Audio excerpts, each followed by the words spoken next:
是听师傅说每个人都有一个使命，那跟这个使命是不是每个人都不一样呢？当然不一样了。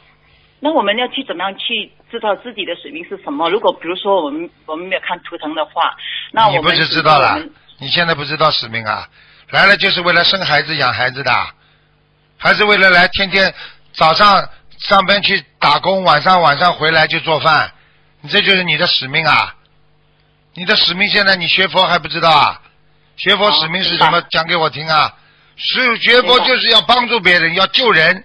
我们人来到人间是要让人家感到温暖，要让人家感到有活得有劲儿，要懂得有光明心，有慈悲心，有爱护别人的心，这就是我们的使命。你至少要知道你以后死了要到哪里去，这也是使命之一啊。好，明白。现在明白了吗？明白了，现在非常明白，谢谢师傅。